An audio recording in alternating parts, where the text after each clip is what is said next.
Hi. Hello. Hello. Now I always get this. I feel like I always get your name wrong. It's a long name. It's got 3 syllables. Antoinette. So. Antoinette. Well done. Antoinette. Yes, well done. Antoinette from AT Entertainment. That's correct. Yes. Now, you're a singer. I am a singer. A wedding singer. Wedding singer, event singer. I've done some corporates before and stuff, but a large portion of my stuff that I've done is probably weddings. So, Okay. Yeah. And how did you get into that? Oh, where do I start? How long you got? Well, we are on a podcast. Yes. But we just jump straight into it. Yes, absolutely we did. What in terms of how I got into singing in general or just into weddings specifically? How you got into singing in general? Okay. So I've been singing since the age of 7. I think that's when I first discovered that I was able to hold a tune. 10 years ago. Yep, totally. 10 years ago. Yeah. That's it. 10 years ago. I definitely look that young. My genes are doing well for me. So Denim, I see. Yeah. Yeah, totally. Exactly. We're just going to keep going with that. So I started singing lessons when I was about 7 years old. Yeah. And went to a couple of different singing schools. And I just started doing it just for fun. I wasn't, much into sport or anything like that, but singing was that extracurricular activity that I wanted to do. You wanted to do, or your parents forced you to do it? No, I actually wanted to do really? it. Yes, I did. I wanted to do it. So That's better, I think. Yes, absolutely. No, I have to say, on a whole, my parents have never. I never grew up in a family where I was sort of forced to do anything specific. You have to do this extracurricular or have to do this. There was a lot of freedom around that. But I'm the only singer in my family. So for them, it was just okay, this is different. Yeah. So how did that come about then? How did you work out that that's what you wanted to do? I don't know. I think I was just singing. I don't know. I just sing around the house or I just if I sang along to songs and stuff like that, I'd be able just to absorb the tune. I don't know if that's the right terminology to use. It's probably very informal to say that, but I mean that sounds like a layman's terminology. Yeah, literally. So I just thought, no, this is actually, it just felt good in my body to do. And I just thought, well, this is something I want to pursue and see what I can do with it. Yeah. But yeah, like I said, there was no singers in my family. My dad's a fruiterer, so he used to spruik at the market. So in terms of volume, I used to probably do that. I probably got that from him. Yeah. But in terms of, actually singing and, being more artistic in that way, that was very, very new. So I just thought it was something new to do. Yeah. So I went to 2 different singing schools and that's when I learnt more about, different singing techniques, different styles and everything. And then I stopped doing that when I was about 15 because then I was involved in musical productions at high school. Of course. So musical theatre is probably one of my favourite genres ever. I think with the amount of money I've spent on musical theatre tickets in my lifetime, I probably could have bought a house. Shit, that's a lot. No, I know. I've seen Wicked 3 times. Why? I know. I genuinely love it. I actually sit there and I'm like a little kid in Disneyland. I'm just it just brings me so much joy. And I love them. When I find something that I love, it's like this obsession that comes with it. I mean, I think it's really good that at such a young age you worked out what you really liked and then you just continued on with it. Yeah. And I suppose when you go to see musical performances and stuff, it probably invokes the emotions that you had when you were younger and even more so because you've spent so much time developing those particular skills. Yes. Yeah, exactly right. And it's just this, I don't know, this adrenaline rush, this thrill that comes over you and it's very difficult to put into words. I don't know. It's just, I don't know. I'll sit there watching and I'll just be like, I wish I was on that stage, but then I still get to also have that same experience at the same time. It's very, I don't know. It's a very unique experience. There is that connection in the brain between sound and emotions. I don't think it's as strong as smell or taste, but sound definitely has. Because it's the frequencies that ignite those emotions. Yeah. And I remember seeing a video once where they were trying to explain like, oh, there's the other cat, the black and white one, Maxie. Hi, Maxie. He's the scared boy. Oh, the scared one. What are you doing, buddy? So cute.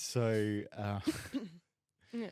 So they were explaining the way that the brain works and the power of music and frequency, and particularly to do with when you were in like your late teens.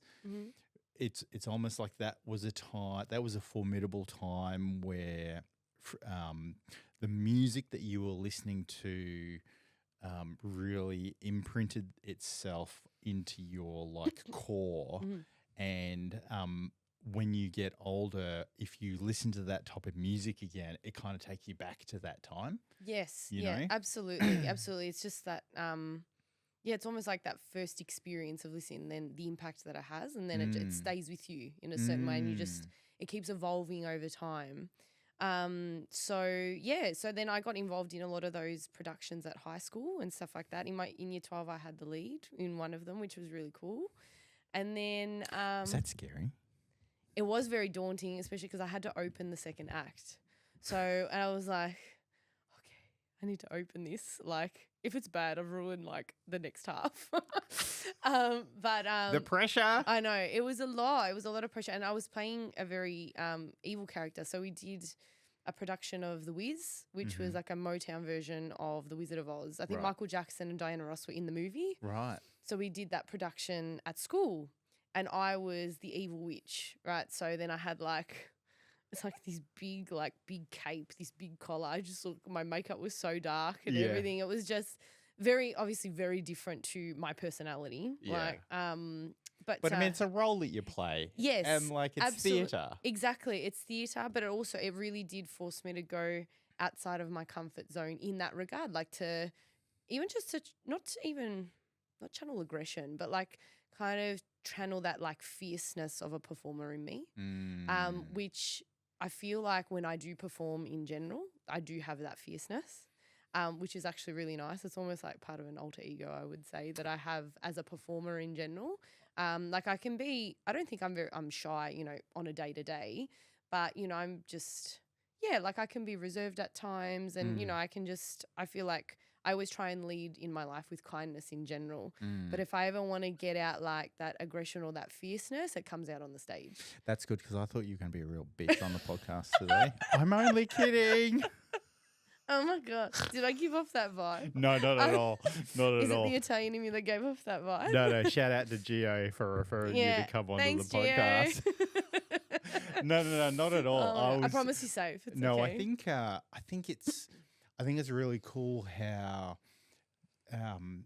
as a performer, and particularly if you were doing like theatre, taking the I guess lead or the initiative to like tap into other roles that wouldn't necessarily be your preference, like because I think it takes a lot for an individual to try to, I guess, wear that different mask, wear that different character so that you can develop those particular skills and things like that. Yeah. And I think it's all about character building, and showing the depth of how far you can go in your performances. And, you may not, and I'm only assuming now, but you may not realize that, through your current work, like how much deep you can go into, your songs or tones or whatever. Yeah, absolutely. I feel like it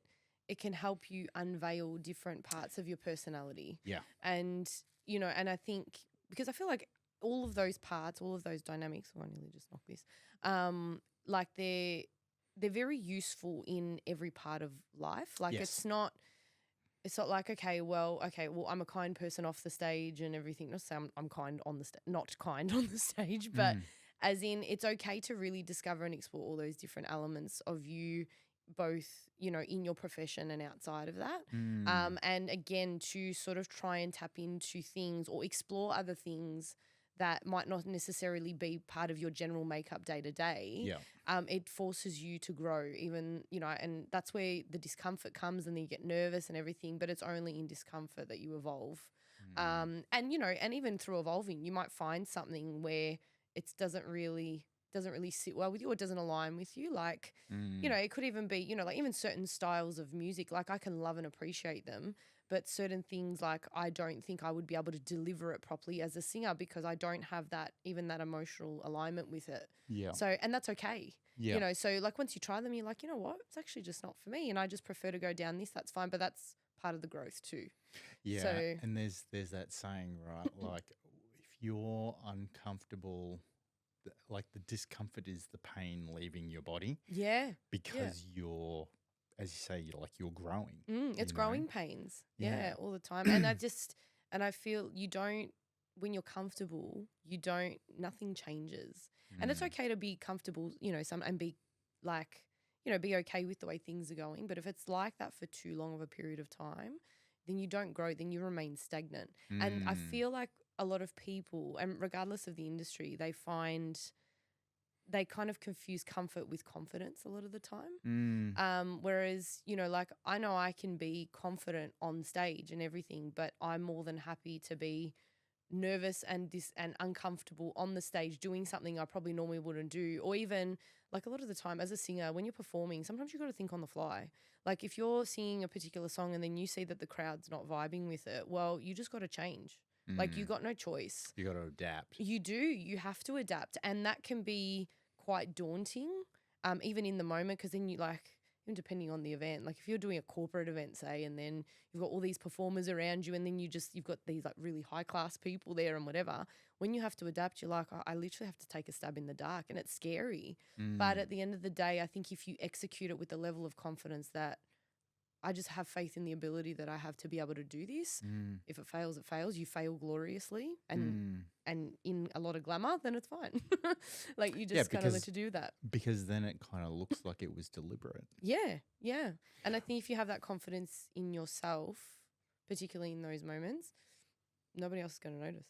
I think you touch on a couple of points that are really quite good. I think the successful people learn how to adapt, and they learn how to read the environment to then adjust. Yeah. And then there's that piece around feeling uncomfortable. I think it was the entrepreneur Alex Amosi. He said, if you're not uncomfortable every 18 months, you're not growing. Wow. So it's okay to feel comfortable for like 18 months, but then if it's longer than that, then you're not really kind of like growing enough, or growing at all. Yeah. And the reality is that when you get older, like all of your environments will change, and so you have to kind of like keep on the pulse of what's going on. Otherwise, well, the world keeps moving and evolving around you. Like the world doesn't stop turning. Sun goes up, sun goes down every single day. And if you're not going to move with it, then you're going to be left behind. Except in Melbourne, like it's just don't even. I can't. Like there's enough emotional whiplash in this world, and we've got to deal with it with the weather. Yeah. I'm like, that's enough. Yeah. Yeah. So yeah, we don't have sun today, but no, there's definitely no sun today. No sun today. We won't have sun for a while, I don't think, unfortunately. It's all right. Summer's not far, hopefully. Okay, so performances, yeah, and then because you've done stuff like overseas? Have you done stuff overseas? Not performing overseas. I studied overseas. Okay. So after high school, I went on to do a Bachelor of Arts at Melbourne, and I majored in Italian. So I always knew I wanted to. You're Italian. Italian background, yes. So I was born here. I am Italian. If my dark hair and my dark eyes weren't enough, well, I was going to say Greek, but then I thought that might insult you. No, I'm definitely Italian. Okay, yeah. All right. So, yeah, that's okay. No offense. So you studied. So you did a bachelor in Italian. Yes, essentially, yes. So because I didn't exactly know specifically what I wanted to do after school because there were so many different things that I was interested in. Yeah. Funnily enough, singing and performing and stuff always in my head only resonated as a hobby at that time. Right. So it was never something that, you know, you sort of pursued seriously, like as a career. And I think because I grew up, you know, especially being in an Italian family and like, you know, a very culturally invested family, I guess the idea of doing like creative arts as a career was something a little bit foreign to them. It's kind of like you grow up, you get a serious job, you get married, you have kids. It's kind of like that's the natural trajectory of life. What's a serious job, Mum and Dad? No, like, I know. Come on, really? I know. So, and I think it's, like that concept of, you know, even just, you know, having like that security in life in general of that pathway. And, you know, coming from a migrant family as well, you know, like I had, you know, grandparents that came over. My grandfather worked like 2-3 jobs and everything to be able to get his house and, you know, be able to provide that, you know, that safety net for, you know, for his family and stuff. So I think that generational mentality was definitely passed down. Yeah.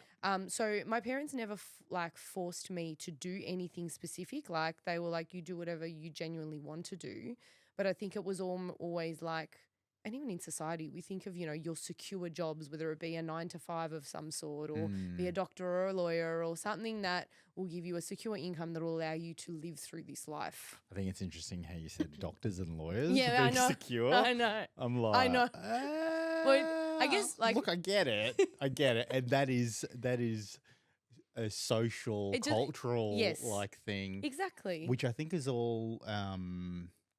It all stems from like the war. Yeah. When you came back from the war, the number one thing was to have a secure job. Yes. And so generationally, that just continued on. That's right. And this whole like creative space was seen as just like hobbly-gob, like, you know. It was literally just a hobby. That's it. And like I said, my family never said, you can't do this or you can't do that. It just wasn't even something even that I think I considered either, because it's like, well, it's like that mental association of that's not a serious job or a secure job. So I'm going to do that for fun. And then I just need to figure out everything on the side. So I studied Italian and I I did an intensive subject in Italy for just over a month in my second year of uni. And I mean, I loved studying Italian. That was one thing that I always knew that whatever I did, I wanted to use my language. It's something that I spoke since I was a kid, like with my grandparents, with my mum and dad.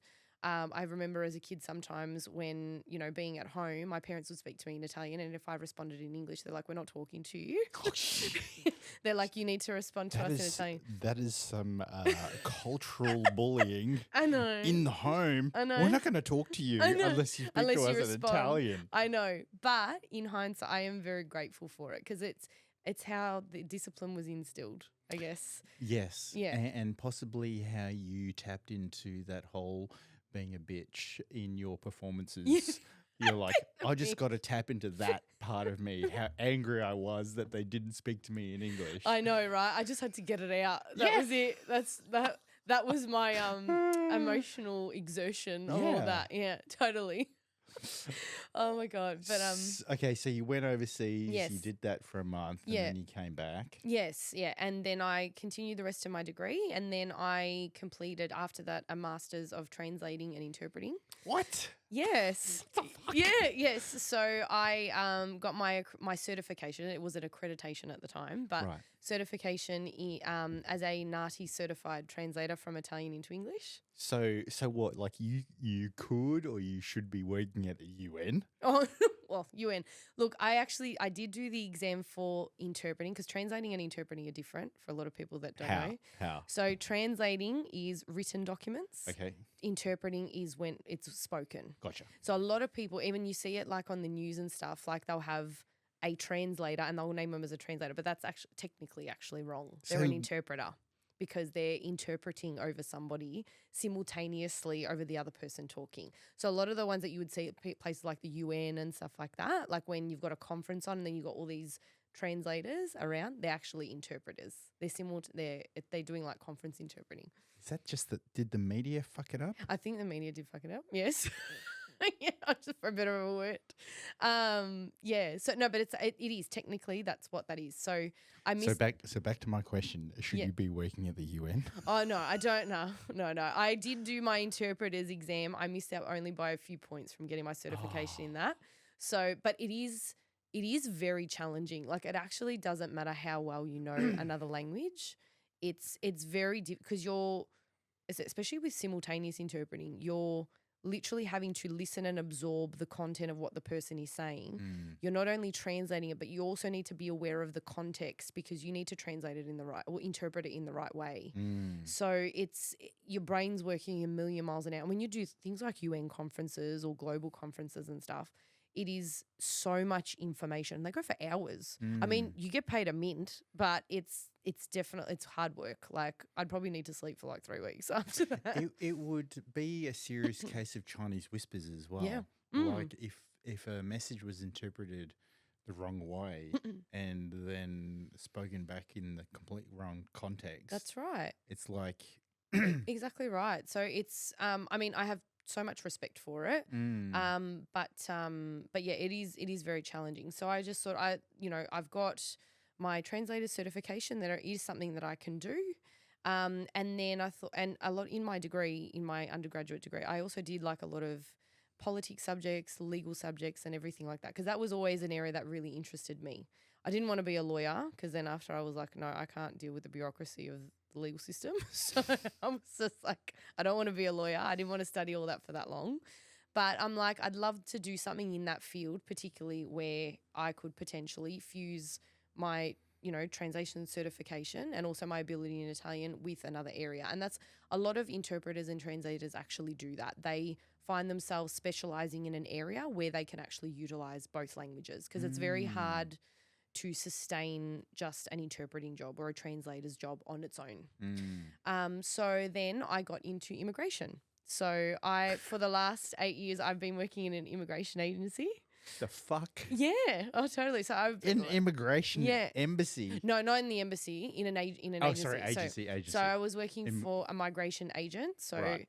and we would basically submit and process visa applications for people who wanted to stay here. Right. And fortunately, a large portion of my clientele were Italian. So whenever they wanted to submit their visa applications, I would translate a lot of their documents because I had the stamp and I had the certification for it. So it was like a double whammy. And then also, because the visa process is very complex in this country. There's so many steps. And again, like the bureaucracy in the legal system, in the legislation can be very difficult for other people for anyone to understand really. So it was always really nice to be able to, again, have that other like spoken ability, to be able to really like have that cross-cultural connection as well. So yeah, that's what I did. And then in the background of all of that, so that was my, serious job. Right.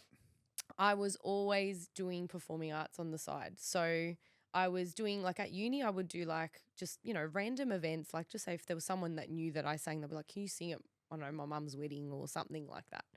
So it was just sporadic. And then when I was about 23, I started doing Brazilian samba dancing. So, yes. Sorry, did you say Brazilian samba dancing? Brazilian samba dancing. Yeah. So those big girls with the feathers, that was me. Yeah. Like carnival type. Like Rio style. Yes. Yeah. Right. Yes. Okay, hang on. My brain's Your kind brain- your of a mind's little blown. bit exploding. Let's just go back to the Yeah. immigration side of things. Yes. Yeah. We'll go back to that. So, I actually think that's really cool. Like you were working in that agency and kind of helping other Italians Yeah. wanting to migrate to Australia. That's great. And like, And also other with all people that- from like all over Europe and the Yeah. UK. So it wasn't like solely Italians. And I think what I loved about, being in the job too is that I also got to learn so much about other cultures as well. Correct. And I think maybe, I don't know if it's because I grew up learning a second language and I sort of understood my grandparents and even my relatives, like their experience migrating. I had this extra level of, I don't know, compassion and respect for what these other people were going through. It was very interesting. It felt at times like a bit of a full circle moment. Like my grandparents worked so hard to be able to give my parents and then me the life that I've been able to, and all the luxuries I've been able to afford. And, and just really I'm in a very, I'm in the lucky country, as they used to call it. So, I've been very blessed in that way. And then, I was then in a position to then be able to pay that forward to someone else. So it was very rewarding in that way to And be you able would to have do that. seen like a huge range of people as well. Totally. Like, Yeah. I mean, you'd get some people where we had a lot of European clients across the board and from the UK. And, say like a lot of the time, if you'd get, say, someone from the UK and everything, this is a massive generalization, but a large portion of the clients I dealt with, it was most of the time a lifestyle choice. It was just like, we love Australia. Like it reminds us of home, but then it's a home away from home and we get to have, the weather and like the beauty of Australia. And it was genuinely a choice. But then you would have some other clients where, like I had one, this was years ago, and she was from Iran, and she was in, I don't want to say too much in case like it's like from a confidential point of view, but she was doing like, she was more in like creative art industries and stuff. And then as part of her culture and her religion, that wasn't acceptable. And she's like, I can't step foot back in my country because if somebody recognizes me or something, my life will actually be at risk because it doesn't conform with obviously religious values and everything. And like I will basically bring shame on my country if I do that. And then they'll go after her. And that's like quite daunting. Like, I mean, we wake up here in Australia, like I wouldn't think that if I go to another country or if I have to come back that, I have to fear for my life in that way. yeah. Do you know what I mean? So it was, there was like a very large spectrum of things. And then, you can even tell even like if they got their permanent residency or their citizenship, they would just like, some of them would be literally on their knees crying of joy because they're like, you've literally helped me get to the point where I feel like I've been saved type of thing because it's so dangerous in their countries back home. And it's, while you look at that and you think like that's actually such a sad situation, but then it's also beautiful in the fact that you've been able to gift them this or be part of that process too. Yeah, and it's it would be such a rewarding like role to play to be able to fulfill, someone's dream. Yeah. Be it a lifestyle change or be it, a life or death situation. That's right. Like, That's right.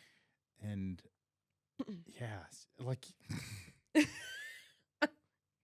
Oh my how God. dare you throw away your parents' life goals of having a lawyer or doctor in the family? No, they actually didn't care about that. When you're saving people's I'm lives, saving people's lives. Yeah. No, to be fair, my parents never they didn't actually care. They didn't even care whether I went to uni I was joking, or anything. but like I know. I guess it's you never really. Sorry, it's not that you never really.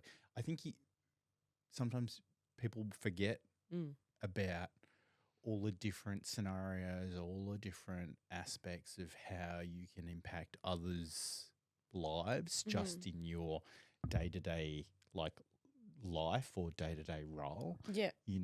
And I think it's pretty cool actually. Yeah. Like Thank you. the fact that you studied Italian, you went overseas, and then you're like, well, I don't know if it was like a conscious decision or something, but like working in the immigration.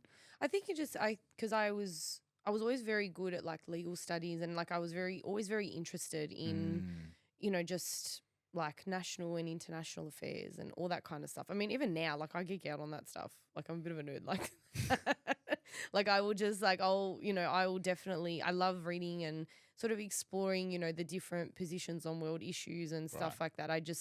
I like to dive deep into that. And so I thought, well, my ability to absorb that kind of information and, sort of really want to go deep with it, especially in a legal sense. And then I can sort of find ways that I can mold, my language experience and stuff like that. And then I think, I don't know, I feel like in every job that I've done, regardless of whether it was, retail stuff while you were at, like while I was at uni or even like I worked in a pharmacy and I used to, again, like there was a large Italian community that happened to be in that suburb and I would, get all the nonni and tell them how to take their medication and like all that.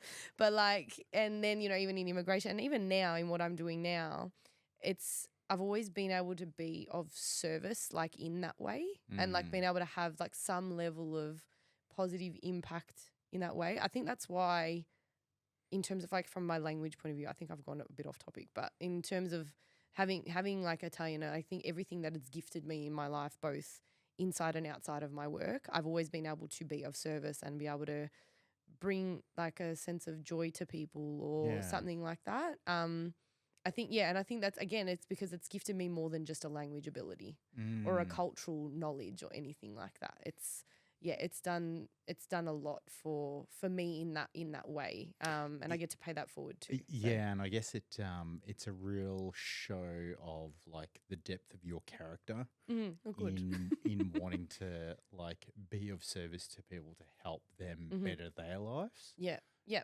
absolutely. And then there's the Brazilian. Oh dancing. yes, we deviated from that, and now we're here again. So yes, so. Performing. How did performing come to being a Brazilian summer dancer? So in my heyday when I used to go out night clubbing and everything like that, I was always one of those people. Like I still today, I don't drink very rarely. I have to be in the mood for it, and that's probably like once every few months, if that. But I used to be that person that if I was at a nightclub, I would actually forget to drink even water, and then I would just be on the dance floor all night. And a lot of the music I used to love listening to was like Latin house, reggaeton, salsa, all those genres. I just loved it. Anyway, I think I was with a friend of mine years ago. And we went to some Latin festival that was on. It was like a walking parade on Birurang Ma. Okay, yeah.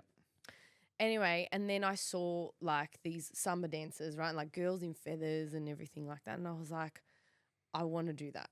Like I was just like, I was so fascinated by all the jewels, the colors, like the extravagance, the carnival aspect to it. I think the whole vibrance of it, I think that's what attracted me the most. And I'd sort of like, especially like going out, I used to go to a lot of Latin clubs and stuff like that just to dance and whatever. I was one of those. And then when I'm like, I really want to be able to do learn a Latin style of dance. And I was sort of looking through like salsa and bachata and stuff. And I was like, I sort of know a little bit of those because I feel like I've done them socially. But samba I don't really know a lot about. So then I thought I'm going to challenge myself and I'm going to do it. And then I tried it and I fell in love with it. It was, to this day, honestly, one of the greatest experiences of my life. And I feel like, again, it was like Why? Oh, I feel like it just helped me evolve as a person, in like as a woman. So in so many different ways, like even just the community that I was able to be involved in, and the friends that I made out of it. And I just learned a lot more about myself and my self-confidence as an individual and then also as a performer. So, like even with the group of women that I was dancing with and stuff like that, I mean, I've never been a woman that's had like strong body image issues or whatever, but I was all like, there were at times where I was very critical of the way that I looked, or I had a bit of a complex about certain parts of my body or whatever. And I'm like, oh, I don't feel attractive in this or whatever. And like I've always been skinny, but I wasn't like super, super fit as what, I thought I wanted to be. But then I went and did Brazilian samba and I started like, again, because I'm like obsessive when it comes to like learning about different things like that.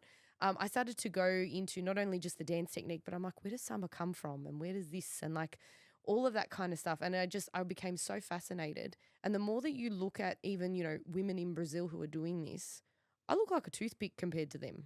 Right, like with it for a better of a word, and like they are just like these beautiful, like curvy women, like they're fit and everything, but what culturally or socially is deemed as beautiful, like over there is totally different to what it is in Australia. It really is 100%.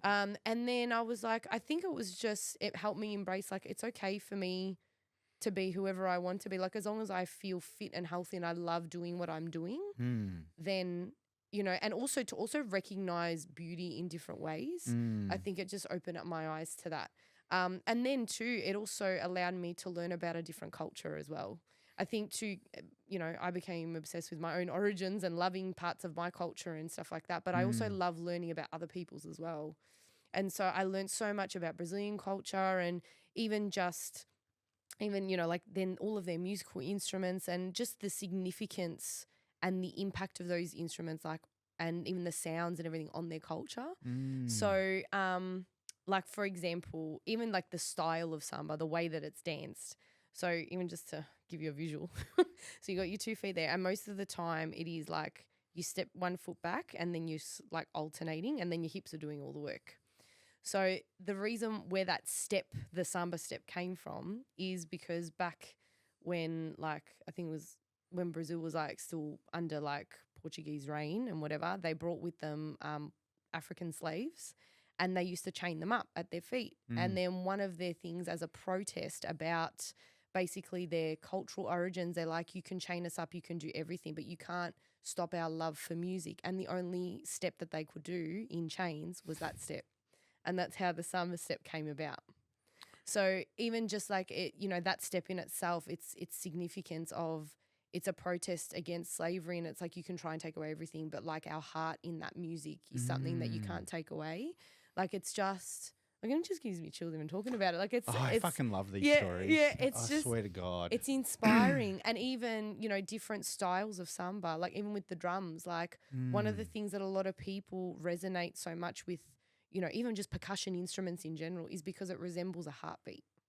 So it's like, it's literally, without sounding airy-fairy, but like the soul connecting to that music, and it's that connection between that. Again, it's that frequency, it's that resonance with like sound. You know? And it's just, I just found so much beauty in it.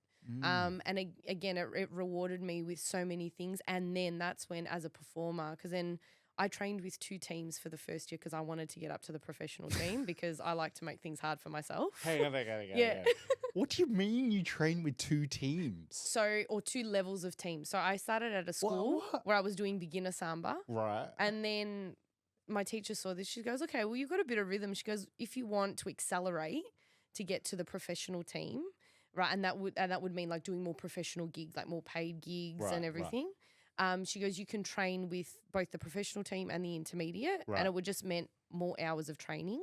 And then by the end of the year, if you've done it, basically, you'll be able to get accepted into the professional team, and you can wear the crown, like the big bikini, the big headpiece. And then I saw the jewels, and I'm like, yeah, I'm totally working for that. I'm totally working for that. Holy shit. But I was very determined. I think just because I loved it so much, and I was like, no, I really want to see what I can do with this. And then I got there, and then I was doing like from corporate gigs to weddings and even Johnson Street festivals. I even did I even performed at the Arnold's as well. Do you know the the Arnold Classic? Yes. Yeah. And I was there with the drummers. I remember that day we did samba. The samba set was meant to be like 20 minutes, and then we were going around the whole exhibition centre. I think it was the exhibition centre, for a good 40. I didn't stop dancing for over 40 minutes. I think that's so good. Yeah, my fitness was like, my cardio was like on point at that time. Man. But yeah, just like again, I loved it so much, and I just developed this passion. And the beauty about we even had like instructors come over from like Sydney and Brazil and stuff. I did workshops in Sydney with it, and I learnt so much from them, and the level of confidence that both the men and women have when they're doing samba and everything. It's this concept of this alter ego of like, I've got this, so it's not even just about the intricacies of the footwork that they do or the lines that they have or anything, but it's just like, where does your heart lie, and what part of your personality can you bring out, and what are you sure of? Because it's almost like you own that dance floor. Everybody's watching you and you control them, type of thing. And yeah, it was just, so I think it did a lot for my confidence as a woman, as a person. And yeah, I got to learn so much. And then I found that fierceness of a performer inside me, that I was like, because I have to say there's, I can overthink things in general, like in my life. I think because my mind races like a million miles an hour. Like there's a constant hamster in a wheel. You in my don't head. come across as someone who would overthink something. Really? No. Oh, I'm glad that doesn't come across. No, I'm being facetious. Yeah, I know. Oh my God. But it's and while, I feel like it's a blessing that I have so many ideas all the time. It is a blessing. Yeah. It's totally a blessing. It is. The problem is going out and executing on them. Oh, absolutely. Because I have the same issue. Oh, it's honest. This is why I don't sleep. I'm just like, and then I'm just like, I want to execute all these things, but then like I'm tired. It's like I'm like constantly tired. But now I've just lost my point. So you did workshops. Yeah. The level of kind of confidence that it did to like lift you up and learn more about other cultures and other music and yes. So then it was like. So even, so in my daily life, I'm always on in a sense. I'm thinking about this, I'm thinking about that, trying to execute a million different things. But when I'm on stage, even if it's just before, I'm just like, you know what? I've done all I can do now. Like I actually get to a level of surrender and then just confidence being like, you know what? I got this. And it's like, I can't think about anything else now. I'm just going to have some fun. So I've never had someone use that word in that way, but I totally get it. Yeah. Yeah. Because that word has so many other meanings for me, which I'll get into. Yeah. But I can totally understand that piece. Like you have that total calmness knowing that you've done everything that you can possibly do. Yeah. So then you just like live in that moment. Yeah. Yeah. And, it's nerve wracking, especially like when you're about to go on and perform. Because then, it's almost like those anxious thoughts or those little, I'll call them like little demons, I guess, that kind of, sit on the chips on your shoulder that try and seep in. But I don't know. It's just one thing that I can be a stress head about so many other things. But when it comes to that, it's such an interesting feeling. Like it's like that, all that stuff goes away. And even if it tries to come in, I just have a way of blocking out because I'm like, well, I just know what I have to do now. It's a level of maturity that you've reached, and once you've been there, you can then tap into that again and again and again and again. Yeah. And then be able to perform That's at the right. level that you've been trained at. Yeah, exactly. So it's and it's very refreshing to be able to have that because you hear especially with singers, you hear so many that have like ridiculous stage fright where they're like vomiting and everything, and like that would be such a big challenge. Like I have full respect for those artists that do have that and they have to combat that on a regular and they they still show up anyway. So I'm very fortunate that I don't have that. But like you said, I think it's just the more that you implement something in, or the more that you sort of be like, have that dominant thought of, oh, well, listen, I've got this anyway. It doesn't matter. Like if I fail gloriously and I still learn. I think that's the thing that I always go in with. That's become a habit now. So especially in with work and stuff and, performing and everything. So now it's gotten to a point where it's actually part of my being and I don't worry when I'm there, which is actually really nice. You do have a sense of calmness about you. Oh, thank you. As thank well. you. Like, yeah. And so I guess that's a benefit to you in your ability to be a wedding singer, you know, because it is a high, tense, high profile event or moment in like not only two people's lives but two families' lives. Yeah. You know, and being able to bring that calmness to it. Yeah. Because I don't suppose you'd be singing like death metal or something like that. No, at a that's wedding. definitely not my style. No, no. Not my style. I'm sure there probably are weddings where your bride and groom are into that. There probably are. Yeah, absolutely. Yeah. And nothing against No, that. no. I'm picking up there's not your style. No, it's your not. Your style is more like calm and, you know. Like I would sing every romantic song under the sun. So give me a love song, I'll be there. I'll bring the emotion, I'm there. Yeah. But then I also love the party songs too. So. Do you make people cry? I have before. But then it's hard at a wedding, at a wedding ceremony, during like the vows and stuff, I have to step away from the microphone because then I start crying. Oh, like why? because I'm just an emotional mess. Oh. Like I just get emotional at weddings in general. Like it's just because you've got your mum in your background going, when are you getting married? I don't even. That's and your nonna that's a going, podcast in itself. Your nonna going, when am I getting grandkids? No, far out. Yeah, that's the joys of an Italian family. Yeah, I bet.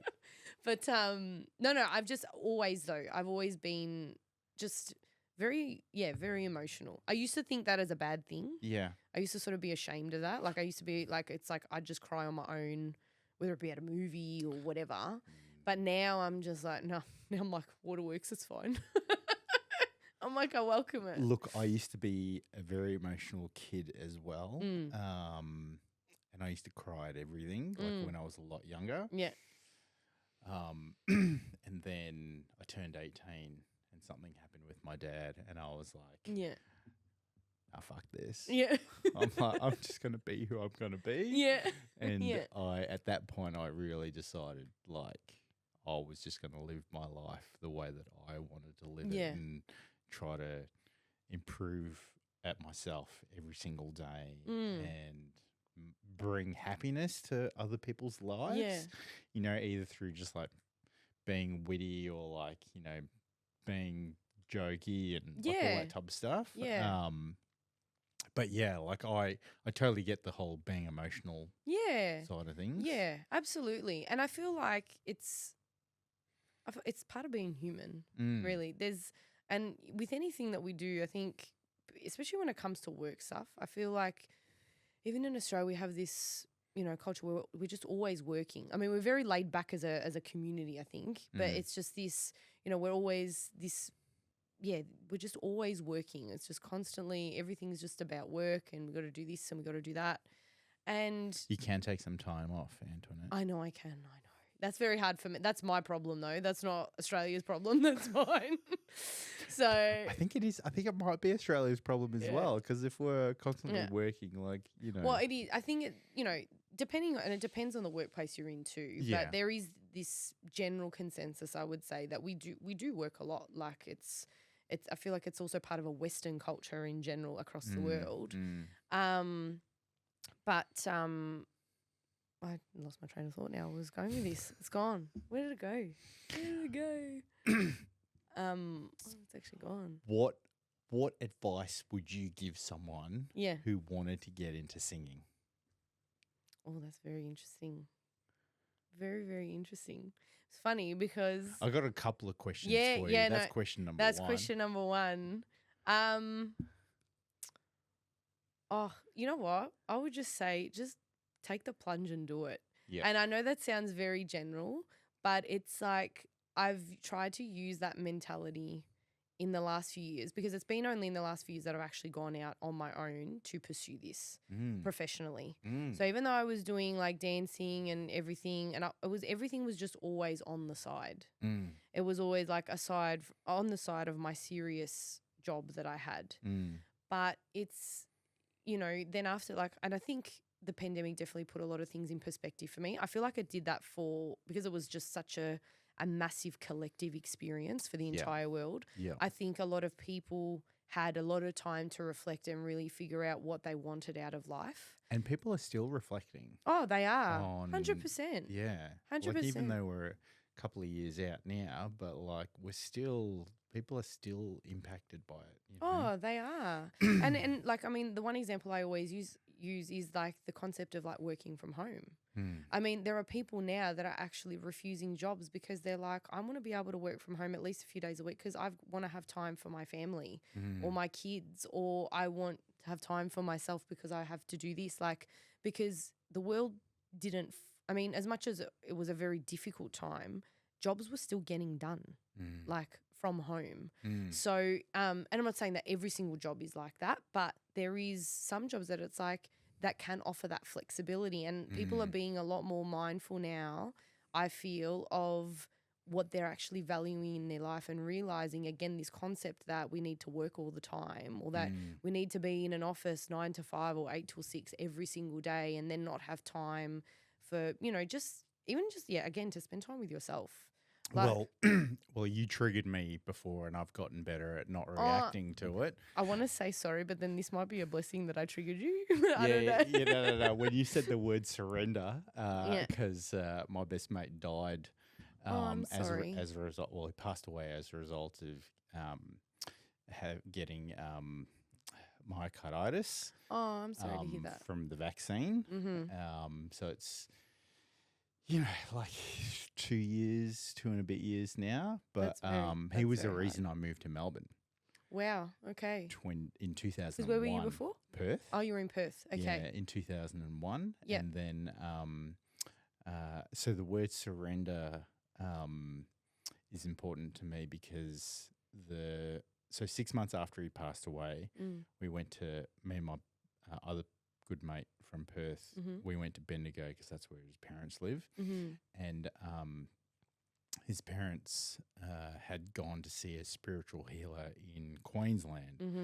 And that person had given them a deck of cards and basically said, take one card out every day and it's got one word on it, and that's the word that Christian's telling you to live by for that day, right? Yeah, wow. So his mum passes this deck of cards around the table. Oh, you know, I his think I know his where this is sister's there, his two aunties are there, his mum, his dad, me, and my other best mate. And my best mate gets prosperity. His sister gets like love. His auntie gets, I don't know, something like joy or something, right? And his mum says, we've seen all these cards before, like, you know, this is a regular thing. Yeah, right? yeah. And then it gets to me. Yeah. And I pull out this card. And it's the word I said. Yeah. And Oh, his mum says, we've never seen that card Oh, you're before. joking. Oh, my God. So that card is actually on my fridge. Oh, wait, I promise I didn't see that when I walked in. I didn't say that on purpose. On top of, so it's next to a picture of him. Oh, wow. But like, yeah, so that word to me was all about just surrendering to being more confident in myself, in the approach that I'm taking, or like, because at the time I was doing photography and, you know, listening to what the universe is telling you in what direction to take and kind of things like that, right? Yeah. And so since his passing, he's been sending me messages. Either when he's not happy with me or when he's really happy with me, he'll like send me messages. Yeah. And like towards the end of last year, he was really sending me lots of messages. And I think it was particularly to do with my photography. And he was trying to tell me that I was going down the wrong path and I need to switch, I need to divert and do something different. Do something else. And hence here we are doing podcasting. Yeah. And you love it so much. So that's again, it's like you figure out those things of alignment. And I think it's very interesting, like a lot of the points you just made in terms of, you know, when you start getting, you know, whether it be messages or signs of like, you know, for you it's like your friend or, you know, and again, for whatever other people believe in and whatever, I do genuinely believe there is a greater force at play with everything, in everything that we do. And I think the more, you know, for better of a word, surrendering to that, as difficult as that is, it's also necessary, and it's also a skill that is actually once you, I'm not saying that it's easy because it's not. And this is probably part of the advice I'd give to people wanting to get into singing, in a sense that it is a big dive. And I think, you know, with so many things, again, what we're told socially and culturally of, especially with music, like it's a seasonal job. Like you'll be busy sometimes and other times, you know, even this stereotype of the poor muso that does like 100 different gigs, but, you know, still can't make his rent. So it is, and it is scary. It doesn't mean that the road is going to be linear or, you know, really, really easy. You're going to have some really big highs and you're going to have some really shitty lows, for a better of a word. But if you, just like with anything, if you take everything as a lesson and then you sort of look at a situation and be like, what is this trying to teach me right now? And then just surrendering to that. And it's actually very liberating once you actually allow that. And yeah, it's very difficult. It's something that I've really had to come into touch with, particularly with, you know, just like my own faith and stuff like that. I wouldn't say that I'm super religious, but I think I've come closer to having faith in God and universe and I feel like that's genuinely helped me guide me through this entire journey. Cause like I can say that I've had multiple meltdowns and being like, what the hell am I going to do? Like, how am I going to pay my bills? Like, I've got I mean, I'm single at the moment, but I've got a dog. I've got, my bills. I've got other responsibilities. And it's like and also when you've got a business and you try and launch yourself and try and create a business, that's like your baby that you need to nurture and that you need to grow. And, I've had my dad's always been self-employed. My brother's self-employed. So it's not like I haven't had models of successful, business people. Like I've also, seen them, they've had their challenges, but, they're at a good point now. So it's not like I expected that for it to be, just sunshine and roses the whole time. Maybe because I had that exposure, but it is daunting because the buck rests with you. Yeah. And in this life, there's only so many things that you can actually physically control. So I think it's, when I do have those moments of, even like, oh, I need to do this work because I need to make this money, or like I can't stop even though I'm dead tired, or it's actually just really coming back to the present moment and really asking myself, what do I actually need right now? And if it's actually like, you know what, I need to lie down for half an hour because I've been stuck on the computer like doing quotes or doing contracts or researching or calling people, whatever it is, it's actually just checking in with myself about what I actually need and being like, I've done all that I can do. And just being kind with yourself. Yeah, 100%. Acknowledging where you are, how your body feels, what you need to do, like stuff like that. Because you're not going to be on your A game all the time. You can try to be. You can try to be, and like you're a bit of a wuss if you're not. I know. Mantra of the day, guys. Positive affirmations here. Stop being a wuss. Stop being a wuss. Oh my God, but. Yeah. I mean, seriously, do you wake up in the morning and be like, I'm going to be a wuss today? Oh, absolutely not. No, you're like, I'm going to be a better person today than what I was yesterday. And I think, but even with that concept, a lot of people get confused with, but then if I don't do these things, then I'm not a better person. Yeah. I think it's like the fact that you woke up today and even tried, and if it didn't work out, it just didn't work out today. Yeah, the whole waking up thing is so my best mate went to bed. Oh, wow. And he didn't wake up. Oh, no. Oh, that's sad. So that like really screwed me up for like 6 months. Oh, of course. Afterwards, because I was like, I ain't going to sleep. Yeah. What's going to happen to me? Oh, don't. That's really sad.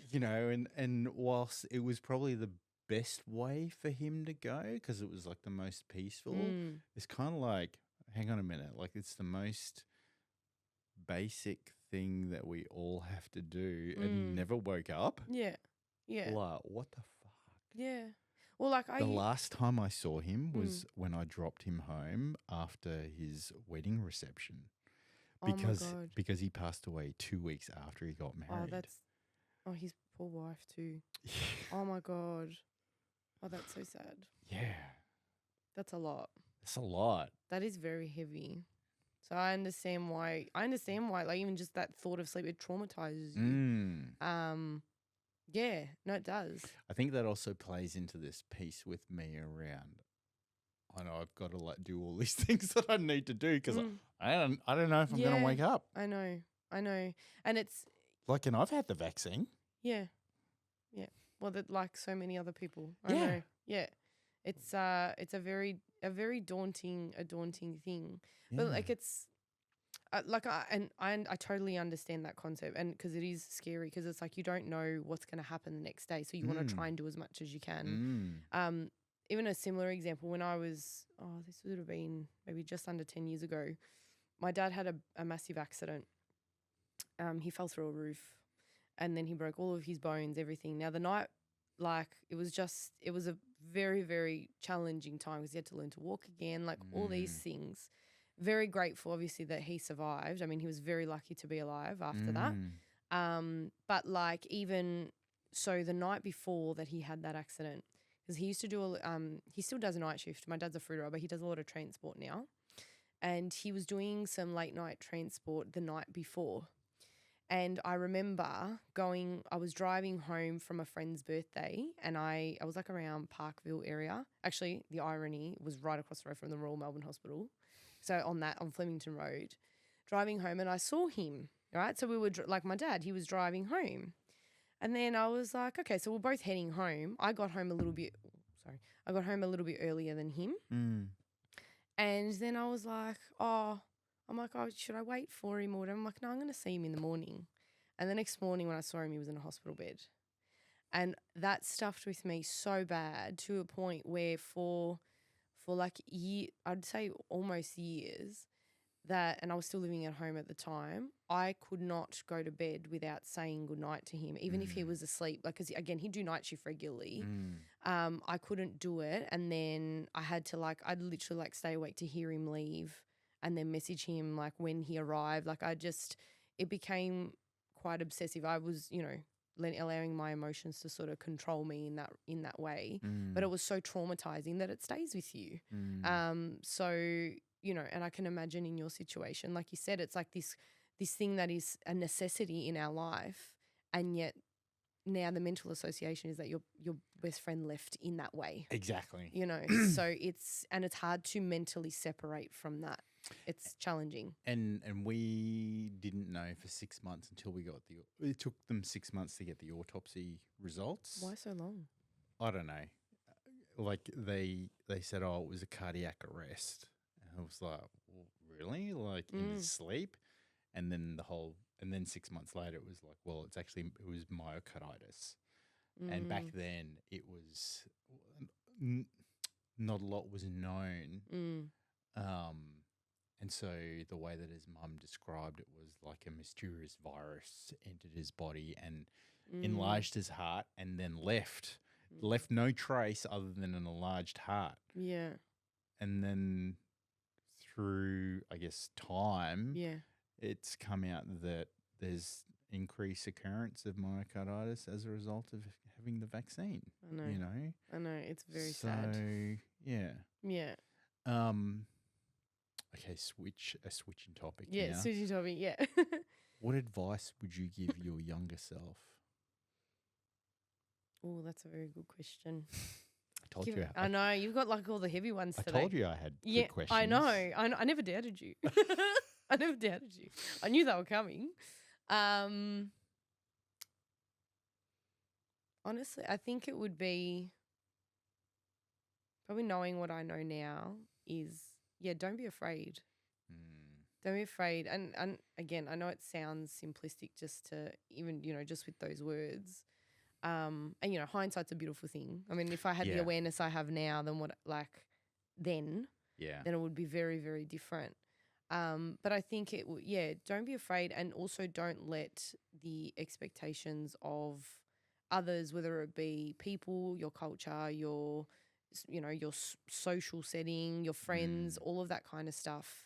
Don't let that dictate who you are. That's a really hard one because it is. And there are still times where I struggle with it too. Yeah. Particularly when, especially too, because even in my work, I love to make people happy. Yeah. This idea of being of service and making other people happy. But there is a difference between making people happy and then being a people pleaser. Yeah. And I've tapped into, and sometimes it's hard to find the line between them. And I can admit I've been a people pleaser before and just been like, I'll shut my mouth, I won't say anything, I'll just always be nice and just don't, just go with what you're supposed to do and just say what you're supposed to say because you don't want to cause any trouble. Or again, whether it be for work, it's just like, oh, well, that's just a hobby because it's not going to make me money. It's not going to give me security. It's not. Basically all this bullshit that is not true. We decide what is true. And obviously it takes time to learn and evolve that. But I don't think we sit enough with ourselves to actually listen. What do we actually want? And even allow ourselves to go into an imagination of if we could literally be limitless outside of this world, what would we do? How much money would we make? Who would we be with? Where would I go? Would I live here or there? We don't actually permit ourselves to actually allow our mind to expand that way, which I think is actually a very sad part of our society because I think we've been conditioned to believe that we can only live within these bounds type of thing. But I think it's in our DNA. Yeah, and also the mind, because it gets fearful, it's there to protect us because it's in survival mode. Correct, and so it goes back to our caveman days. That's right. In our caveman days, all we ever wanted to be was part of a group. Mm-hmm. We wanted to be part of society, so we were part of the clan, you know. So we only did things that allowed us to be accepted into the clan, and in the clan there was a hierarchy. And if you stepped outside of the boundary of what you were meant to do, you were seen as an outsider. And then the net result of that is that you weren't included, and then you had to fend for yourself, and then you'd die. Yeah. Yeah. Right. So it is a little bit, I think, of a survival Of course. mentality, you know, to just do the things that you're supposed to do so that you don't disrupt the rhythm or the flow of, you know, the group that you're a part of.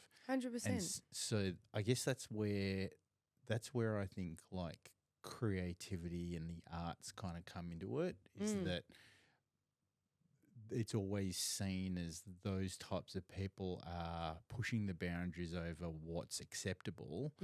And sometimes, yes, you have to go out on your own.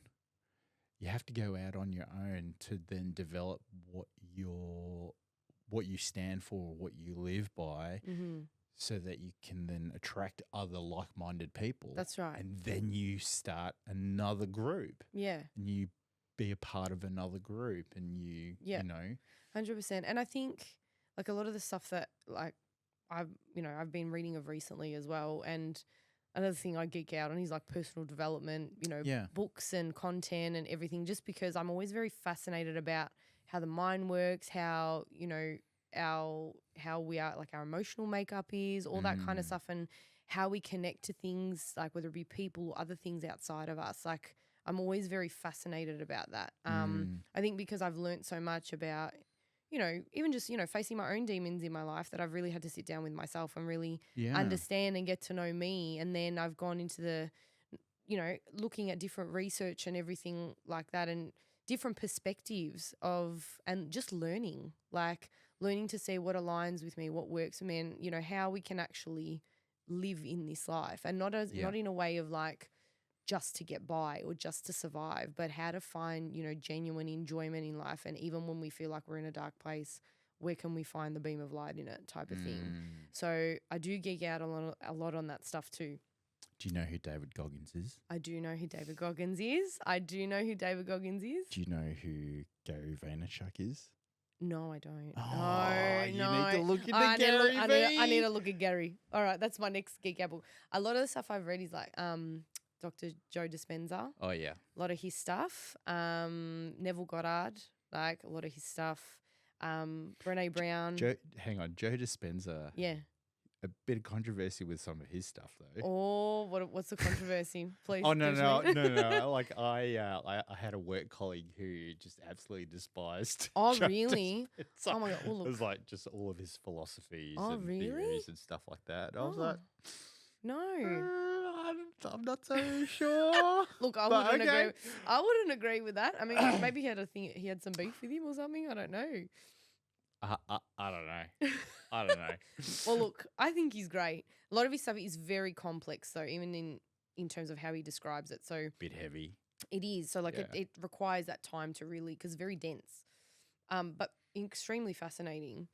Yeah, I think what I've learnt most about that kind of stuff is that, again, you were talking about the survival mode in a sense, you know, where we're conditioned as humans that we want to be part of a pack, that we don't want to be on the outside. While I definitely agree with that, I mean, at the end of the day, if we didn't need each other, then there would be no need for humans to exist.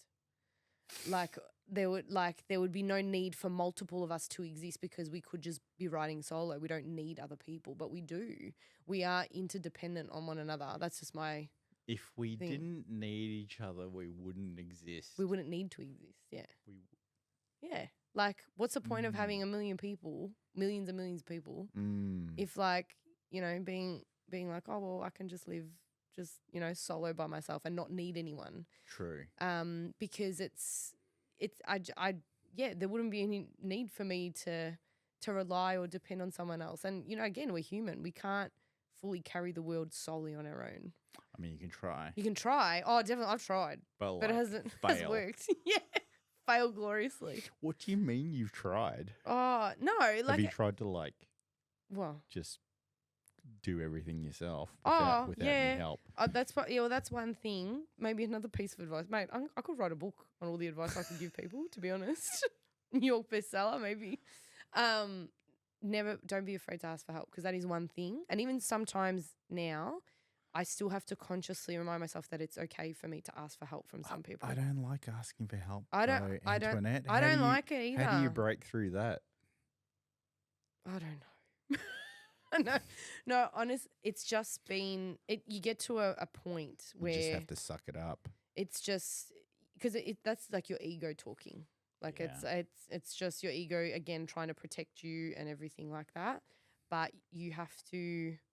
It's just coming to a point of, again, maybe whether it be surrendering to the fact that it's actually okay to ask for help, because then that gives you an opportunity, like seeing it as an opportunity rather than a limitation, an opportunity to be able to learn from someone else, or, and again, getting assistance. Like I know for me, I would just always feel guilty asking for help, because I'm like, I should be able to do this on my own. I should be able to, I should know this, right? And I feel like I'm a fast learner when it comes to a lot of things, which I'm grateful for. But then if I don't get it quick enough by my standards, which is like in 5 minutes, then I'm really hard on myself. I'm like my own worst critic. I get annoyed. Yeah. I get annoyed with myself. I'm like, why the fuck did that take so long? I know. And like, Bro, what's wrong with you? No, it's like this massive like internal dialogue of just like bitching at someone. And then I like look at myself in the mirror and I have a little cry.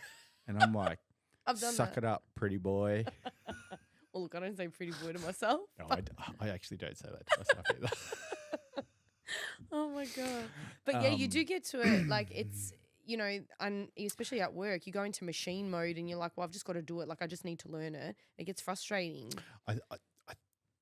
I think it's definitely a skill in, one, controlling your ego, but then two, taking the initiative to take the accountability over where you're at and be able to ask for help. Yes. Right? Yeah. Like that's a really good point. It's not it's not a reflection on you. It's not like a bad thing. It's actually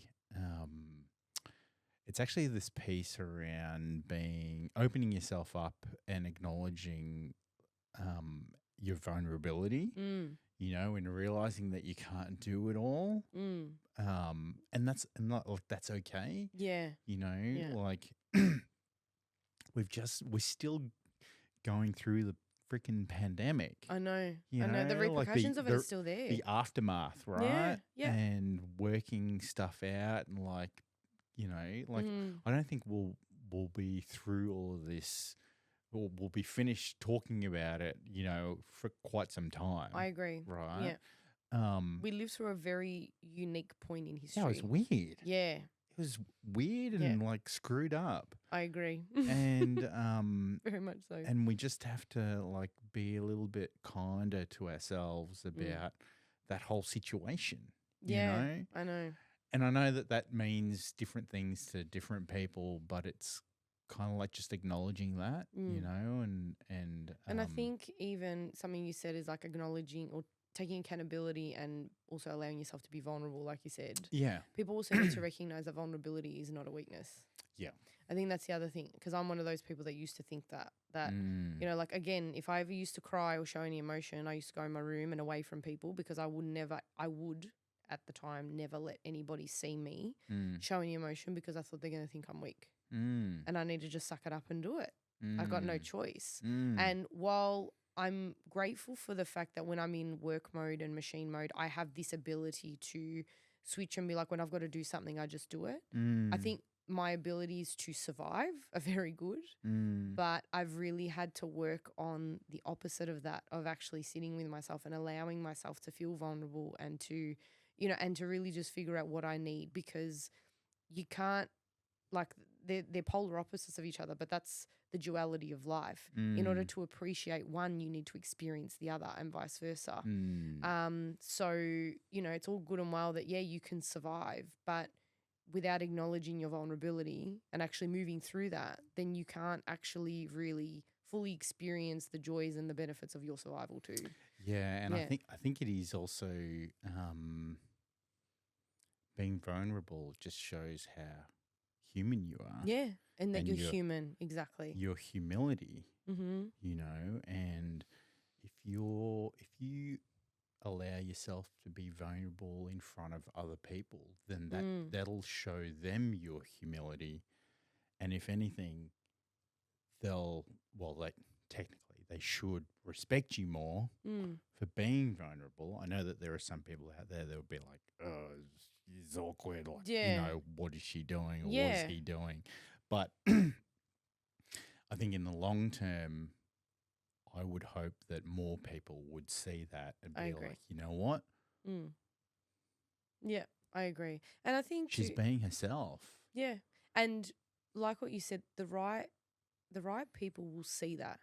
And I feel like even this, this idea, if you assume the idea of yourself of, whether it be, for me, whether it be on the stage or, even in my personal life, that I'm a certain kind of person, that I know how I can hold myself and I know the person that I truly am, then you'll attract the right people that are going to align with you, and the people that aren't meant to be there are going to go. Correct. Like I've had in the last 10 years of my life, particularly, post pandemic and everything, I had a large portion of my friends and family go, like as in out of my life, like just because we just didn't align anymore. And it was very sad. It was heartbreaking. And I really had to be like, really go, like dive deep and be like, well, I don't understand why this is happening, constantly questioning, why is this happening? Like I didn't want this to happen or anything. But as you evolve and you change, if people evolve and change in a different way, or if they stay stagnant, then they're not meant to be there. And I think that's just like the wave of life. And again, like you go into it, whether it be a different industry or whatever, then you start connecting with other people who are at your level at that time. And they will either grow with you or they don't. And I think it's also recognizing that we can still have compassion and be kind to people and connect with people at the given time. But if they're not meant to be in your life, through every single period, then they don't. And I think there's, with that surrender comes acceptance too. Because it's and it's hard. I'm stubborn like that. Like sometimes it's hard for me to accept certain things. That's your heritage. I know. Like stubborn wog. Like and I use Hey, that. I wasn't going to use that word. No, that's Italian. I can use it. I could use it because like I don't mean it in a derogatory way, obviously. But it is, yeah. Like my nonna was so stubborn. Like it was probably harder than the wall. But it's yeah. It is. It's very hard for me to let go of things in that way. And it's, and so, but again, that's part of the lesson because you need to learn to let go too. All right, next question. I'm ready. So how did you find yourself getting to like wedding singing? Wedding singing. So, yeah, go to uni, go to Italy, yeah, work in an immigration agency. You like did singing as a hobby. Yeah. You did performances. Yeah. You did the Brazilian summer queen. Summer dancing. And now wedding singing? Yes. How did you come up with that? So I started just getting more frequent inquiries, like probably once every few months, to do a wedding ceremony. And a lot of the time it was people that I knew, like, girls that I used to go to high school with or that I went to uni with, like, can you please sing at my wedding? Now, I genuinely love weddings. Maybe it's because I'm a hopeless romantic and I love love and I love love stories and all of that stuff. Where are the fucking tissues? You didn't have any? I did have them here, but I was what? like, I should have put that. They're over there. I should have put that as a disclaimer before I came here. Like, I need tissues here because it might cry. As in, what do they call that? Your you should have sent me is it a writer? A writer? A writer is like artists. They have the list of things that are required in their green room. Oh. Yeah, I think it's a right. You know what? That makes me a very bad musician or artist because I didn't even know that existed. You don't have a writer? Oh, no, okay. No. I'm a diva on the stage, not off. Oh, okay. Oh my God. So you got like a few inquiries Yeah. to do like weddings and Yes. singing at weddings. Yeah. But you also MC as well, right? That's something that's very new that's come up in the last probably few Eee. months. So I first started. Wicka. No, I'm not a DJ. Oh, I'm not a DJ. I'm being MC, but I'm not a DJ. There's too much equipment, too many buttons. I respect DJs who understand I all know, of that. right? Look, there's so many buttons here. I know. I'm still so like, afraid to touch them. See, I look at that and I'm just like, that's a beautiful rainbow. Like that's all I need to know. But yeah, I just saw once I started getting like more frequent inquiries, I was like, okay, if I want to try and pursue this seriously, I need to do a bit of research of like what's the best avenue to go down that will allow me to get as much experience as possible. And with weddings, and I find even, with a lot of artists that I was sort of talking to, I reached out to them and I'll be like, I just want to pick your brain about a few things. And I was very lucky that a lot of people were, very forthcoming with, a lot of their experiences and everything like that. And a lot of the time weddings can be your bread and butter. And there's so many people getting married. Like there's always someone that's going to get married. Well, I recently got engaged. Well, there you go. If you need a wedding singer, you can call me. Well, my Italian fiance is downstairs. Okay. All right. And she's studying law. Yeah. Hang on, are you joking? No, I'm not no, joking. she's actually no. I knew you had a fiance, but I'm like, you joking? She's Italian and studying law. Yeah. Oh my god! Oh, we'll get along like a house on fire. I'll sing an Italian at your wedding. That's fine. Yeah. So I just saw. Okay, well, even from I put on my business hat on, and I thought, what's diversification? The best? Yes. Try to understand all of the aspects that are required to be able to maximize 100%. Services to be able to provide. That's exactly right. Yeah. And then also too, I just thought, well, because with weddings, you can be very dynamic. Like obviously when it comes to like the ceremony and stuff, it's going to be always a bit more laid back. But when it's the wedding party, you can have, like you said before, there's some people that would love like heavy metal at their wedding, but then there's other people that want something like more blues or R&B or something like that. So I'm like, this will give me an opportunity to really experience even different genres of music and even discover the artist that I am. Like what songs are comfortable for me, what isn't. And also get experience with different types of live music. So whether it be a DJ band or a live band. So I thought this is like, I literally get so much different types of experience all in one type of thing. So this is where I'm going to go. And then I enjoyed them anyway. So it was like, this is the trajectory I'm going to go on. So literally I started like reaching out to a lot of entertainment agencies, just putting in my application, handing a lot of like, it sounds really bad, not harassing in a illegal way, but like just handing a lot of venues and being like, listen, you know what? I'm a singer. Like being completely transparent of like, I've had this singing experience, but I'm really trying to get into more professional gigging. And I really feel like I'd be a great part to this. I'd really love some experience. What can I do? And so you were basically spamming people? Pretty much, yeah. But again, like out of 100 people that you might contact or 200 people, you're going to get at least one or two that's going to say yes. And all you need is one. Yeah. And then afterwards, I also started contacting, even like a lot of DJs and also live bands that I thought I could affiliate myself with to be able to get more experience. So one of the bands, and I'll give them a shout out to the Baker Boys band. I'm not sure if you've heard of them.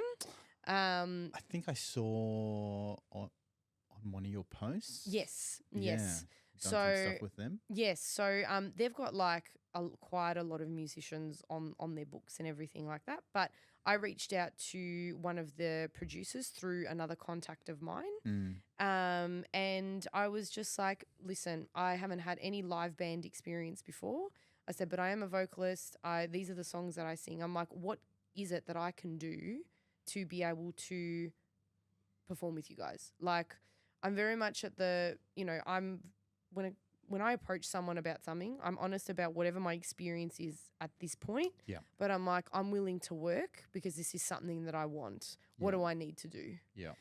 So I spoke to one of the reps there and he's like, listen, this is our song list. These are the songs that you would, at least need to know all the time. Because with like with most live bands in general, like I said, you can have a set list, but then if the crowd's not vibing it, you need to change it. So Yeah. you need to know all of their staples, all of their alternatives, and you need to be prepared for them because basically the level of professionalism that they value is that you just show up and you're going to know what you're doing regardless of the situation. Yeah, exactly.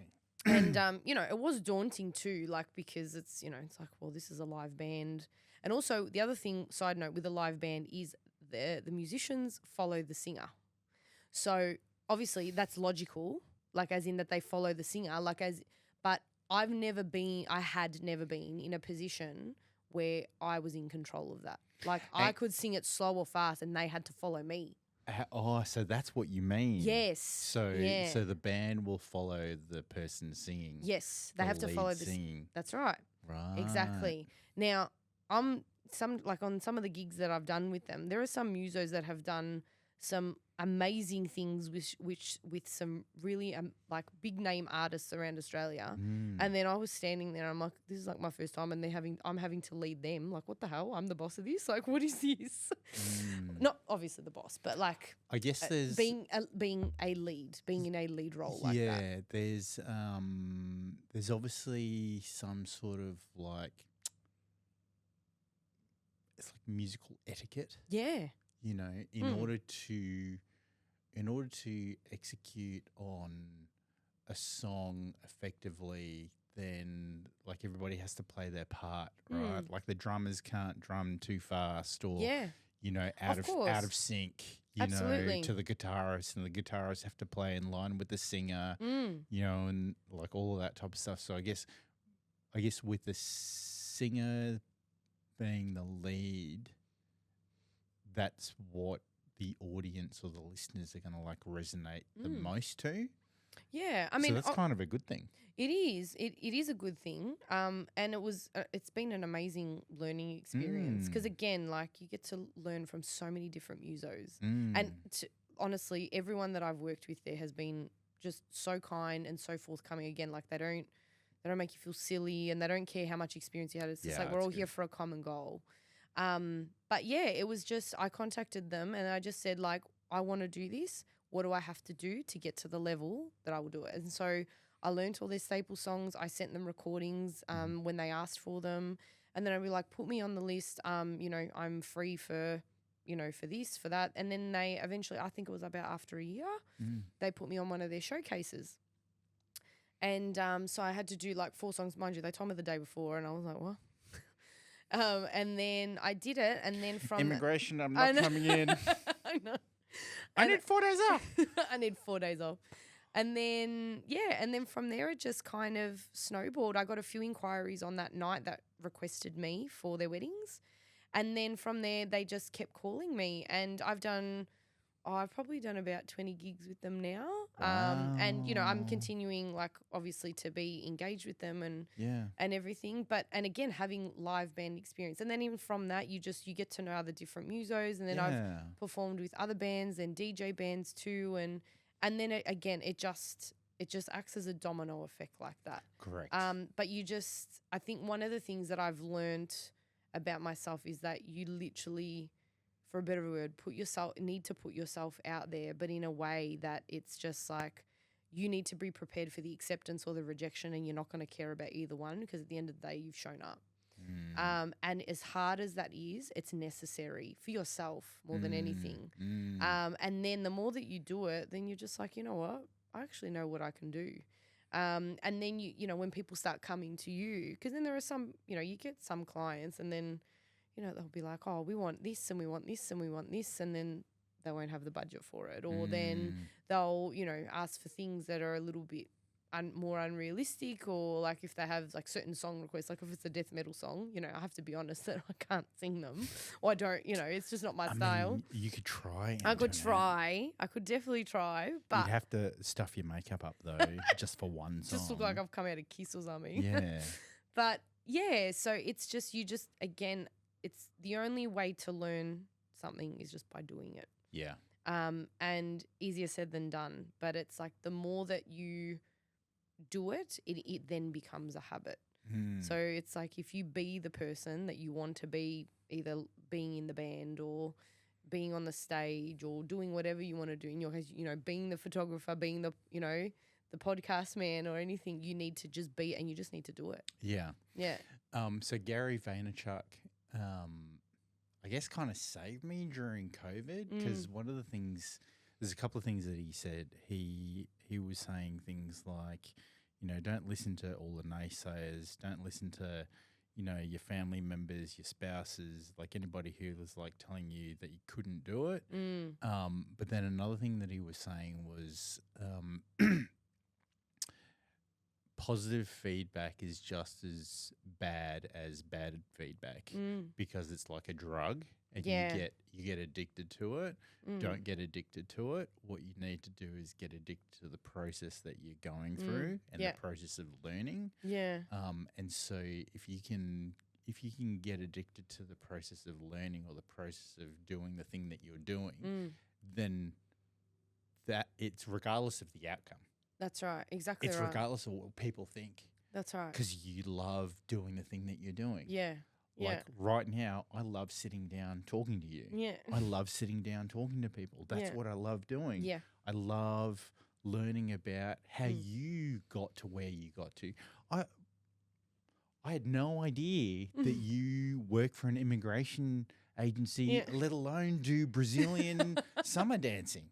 Right? Yeah. I wouldn't know that unless I sat down with you. Yeah. That's you right. know? And like, I don't care that I only get like 12 views on the whole podcast thing. It doesn't matter. No. At the end of the day, I've learned something about you. And That's right. if people want to listen in and learn about you or whatever, like, you know, then that's great. That's right. And there's even, I can't remember who said it. I probably saw it on Instagram somewhere, but it was this, I don't know, this person like talking about this concept of like toxic positivity. Yeah. In this sense that, even just getting like so much positive feedback can be toxic to you because it's not real. Because also part of the journey is that, you know what, you're going to feel shit some of the time. And it's going to be hard and it's going to be challenging. You're going to have to literally like crawl in the mud sometimes to be able to get to where you want. And another thing that I can't remember who told me, it was a friend of mine. And I was just going, having just a bit of a rough day and just had a lot on my mind. And then they're like, always just remember that in business, your passion that you've pursued, you're only going to be doing that 20 to 30% of the time. Because you've got to be able to create a business, create, whether it be a following, a business, and create all the things in the background, you're going to have to do, there's going to be things that you're going to do that you're not going to like. Whether it be, even if it's something as simple as like all the admin that comes with things or dealing with, like clients that might not be as kind to some others or whatever it is, that's part of the job. So then that's why it's so beautiful that for me, I am on the stage, that I can really just savor that moment because that's the time where I can relax because I'm like, I'm actually doing it. I'm actually doing this now. Yeah. Because all the other stuff. And it fuels you to do it more. Yeah, exactly. So then all the other stuff is like, I'm doing this for a purpose. And I think that's why a lot of people who pursue businesses in general tap out really early because they're like, I didn't realize it came with all this and all that. Like I was telling myself the other day, I'm like, looking at like all the marketing stuff that I have to do this, like I'm the marketing agent, the social media manager, I'm the accountant, I'm the business owner. And I'm like, I didn't apply for all these jobs, but they're there. You didn't have to apply for them. Yeah, I know. It's just something that you have to do. That's right. Yeah. But it's also, again, it's like, what's the end game? And then you realize that you're okay with that. I mean, I've been doing this podcast since December. I only launched a website on Saturday. I love it. Right?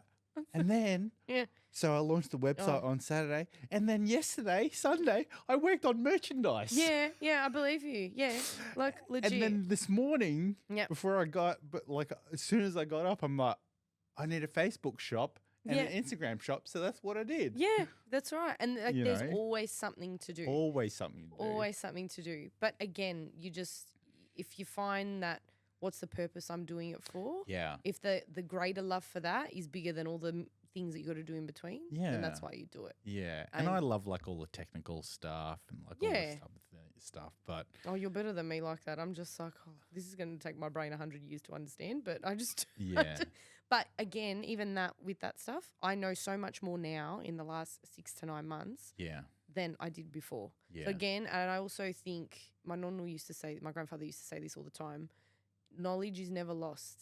Just always find a way to learn and everything like that. And that's something that he always said that really resonated with me.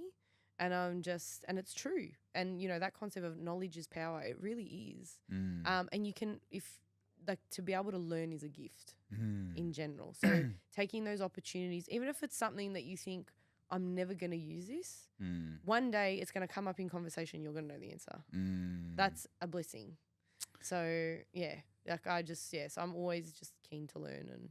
And look, because you're in a service industry, and I am as well to a certain extent, and I was when I was a photographer, my number one mantra or principle was always people will always remember you based on the way you made them feel. I agree. So if you can be vulnerable and you can show humility and you can make people feel happy or like make a difference in their lives, then that's how they will always remember you by. Well, I think that's a very grounding concept, and it's something I've been, especially in the last 6 months, because it's again pursuing this more full time now and doing it's a lot. It's heavy. While there's been a lot of rewarding experiences and I've learned so much, it can be really hard. And then I'm very much because I could if I wanted to, I could work all the time. Like I could just keep working. I won't stop, this and that. But one of the things to ground myself is touch wood, touch all the wood in here. Right. If I died tomorrow, nobody is going to care how much money I made, how many gigs I did, how many outfits I had. They're going to care about the type of person that I was on and off the stage and how I held myself. Yeah, exactly. And that for me is more important and how I carry myself in my life. It's your legacy. It is. And it's just if I remain kind and then just pursue the things that I love, all the other things will come to me. I don't even have to worry about them. Like the money will come, the partner will come, the house will come. Everything's just going to be there as it needs to be, and it's going to be okay. Because then, we can get lost in the work of I've got to do this and I've got to do that, or I've got a list as long as my body that I have to, tick off. And it's hard to navigate that. But then when you bring yourself back down to earth, it's like, it's okay. The world's not going to end if I don't do this today. Exactly. Exactly. Yeah. What are the plans for the rest of the year? Oh, 2024. wow. Are you coming out with an album? Oh, no. Didn't you say you were in Gio's recording studio? I was recording some demos, so some covers. This sounds like an album. Listen, you never know. Wow, wow. You never know. You never know. Never know. Songwriting is definitely something I would love to tap into, but I think I'm very mindful of all the other things that I'm doing, and it's I need to tap into that as I go. You need to give up the Brazilian dancing. Yeah, well, that's after COVID, unfortunately, that stopped because it's just classes shut down and everything. Gotcha. And then because I wanted to focus on my singing afterwards, I was like, well, I want to perfect this first. I've got the samba there because one day, what I would love to do is to be able to fuse the two together, because you can get a lot of singers that can sing, a lot of people that can dance. We can't get a lot of people that can do the same thing. I'm sure there's Brazilians need to get married as well. Don't they? I'm sure they do. Yeah, absolutely. I've actually got probably more so in Brazil. Yes, probably. Yes, but hey, I can do destination weddings. That's fine. Fly you out. Yeah. Oh, totally. With your jewels. Oh, totally. I'll bring my headpiece on there. I won't even fit on the plane. But for the rest of the year, I've got a few gigs booked, weddings and stuff like that, which are some of them I am also singing and emceeing at. Hey, so nice. I think with emceeing, I tack that on because I'm I feel like I'm pretty good in front of people. I actually find it. Yeah, go. Can you give us a little MC demonstration? Oh no, I still got to do some. No, I'm not doing that. Not now. Not now. No, but it's I just saw it, I find it actually easier than actually singing because it's you're following a run sheet a lot of the time. You're a little bit more prepared and I feel like it's just as long as you've got good energy and you're vibing with people, which I feel like I can do quite well. So it's a lot of brand building, collaborating with a lot of like other artists that I've been speaking to and a lot of other people in the industry. Because I would love to get into, just some really like more big extravagant events, like corporate like stuff, which I'm talking to a few people about potentially collaborating with. I don't want to reveal too much yet. Okay. Oh yeah. Exclusive. Yeah, exclusive. But yeah, I think I'm just really excited of where I can grow to be honest. Is one of them Eminem? No, it's not Eminem. No? No, Oh, no. okay. You know what? It would actually be cool, like, to sing with him. He can do the rapping, obviously, because I'd be hopeless. So, can't do rap. Oh, chicka wow wow. But yes, no, not Eminem. No one as big as him yet. But Okay. All right. Well, yeah. that's a it's a future goal. Yes, I would like to be able to like collaborate with really anyone. Again, just it's a learning experience. Yeah. So, yeah. and I don't know. I think because it has been such an intense journey already. I think with the gigs that I have, it's just always aiming to be able to create the best possible experience, not only for the client, but really have fun with it and really finding the joy in it for myself and constantly reminding myself why I chose to do this because it wasn't an easy choice, especially, making a choice like this I'm not old, I'm the farthest thing from old, but like a bit later, keep knocking this thing, a lot later in my life. There's also those stories that go in your head like, oh, you've started too late and you've done this and that and you should have done this and you should have done that. Like just, again, stories. They're not real, but it's just battling with those. That's just social pressures, right? It is. It is. Like, I used to think I'd be like married with 3 kids at 30 and like it's not happened. And like that's okay. But it's just, that those social pressures are very real and you become more resilient to them, but sometimes they creep in and you have to navigate those things too. I totally get the social pressures. I'm in a very unique situation where I don't have any family that live here. Yeah. So I have no one. You look happy about that. I have no one to tell me I can't do something. Yeah. So I'm very like, liberating. I'm like, why can't I do it? Yeah. Why I just do it? Yeah. Yeah. Which is slightly annoying as well because it's like, well, I can't. Like, no one else is going to push me, so I've got to like push myself. Yeah. But that's also another thing that Gary Vaynerchuk says is like, if you're like in your 40s and you think like you can't start a new business or start a new social media account or start a podcast, like you need to rethink that because you are nowhere done in your life. No, that's right. Exactly. But then also he says that if you're in your 20s or if in your 30s and you still haven't worked stuff out, like that's okay because there are people in their 50s who still haven't worked stuff out, you know? And then you look at other organizations or other people. Yeah. Like, I know. The guy who started KFC in his 60s. It's funny, my brother told me that. Like, I think I was having like a D&M with him one day and he was just like, what are you worried about? He goes, you're going to, like, there's a dude from KFC who was 65 when he came up with the concept and now he's a multimillionaire and he was homeless before. Yeah. And it's just, and I think there's also the other thing, like I know I'm not the same woman I was 5 years ago. And so in 10 years' time, I'm going to be a different person again. Correct. So there's going to be newer ideas or newer things or things that I'm going to want differently compared to what I want now. But imagine, and that's okay. Yeah, imagine if you weren't a person who every day you took one step closer to the thing that you want to achieve, right? In 365 days, you're 365 steps closer. Yeah. To someone who didn't take a step every single day, you know, and that's where I guess I get like a little bit annoyed when I'm like, when I talk to people or talk to friends and they don't want to take the opportunity or the initiative, even though the opportunity is like sitting on a gold platter in front of them and they're like, oh, it's too hard. Really? Yeah, I know. Is it really too hard? Like you should go and do that. Yeah. Yeah. Like I know. And it's, yeah, and it's difficult when you listen to those conversations because then the minute that you find yourself getting annoyed at those things or triggered by those things, that's when if anything, it's actually a moment of satisfaction for yourself because you're like, okay, I've moved and they haven't. Yeah, that's exactly right. And it's, you know, actually looking at like, I've grown or I'm growing. So it's a very very interesting thing. Wants to be part of it all. No. He wants food. Oh, he wants food. He's not getting fed for a couple more hours. Yeah, mate. Like, it's not the time. It's not Settle the time. down, Larry. Oh, sweet. Oh, God.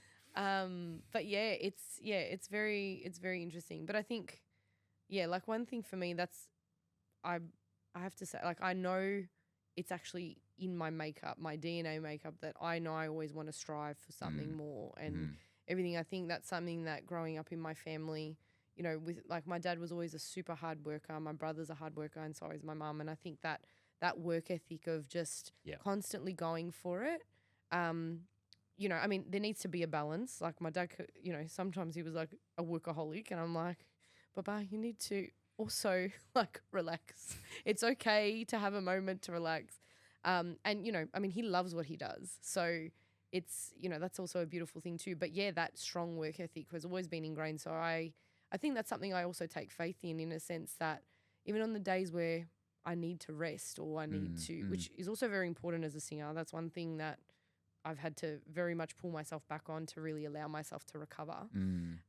But it's just also having that knowing of like, I know I've got that ethic in me because I've been around it. It's ingrained in me. So everything's going to be okay. Like there's never going to be a day where I'm not going to take a step. Yeah. Even if it's like a mini step, it's still there. And I think like what you said, it's one step a day is 365 steps every year.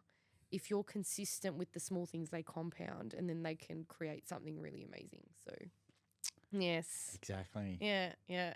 Well, how can people find you on social media? So you can find me on Instagram, Antoinette Tripodi _music. That's my personal artist page, and then my business page is Antotainment. That's the handle. Or you can look up AT Entertainment. AT Entertainment. So here for your entertainment. There you go. Amazing. So I incorporated my name in it. I can thank my friend. A shout out to my friend Stella. She came up with that, and she started laughing. I'm like, you know what? I'm actually going to use that. Love you, Stella. Love you, Stella.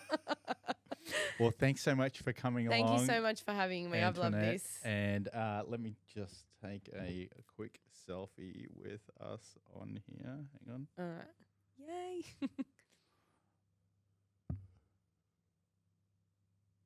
Amazing. Thank you so much.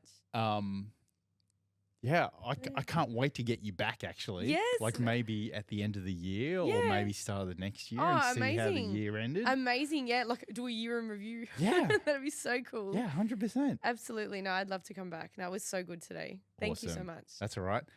Thanks, everyone, for listening in. Make sure you hit subscribe and that notification bell, and I'll catch you guys all in the next one. See you.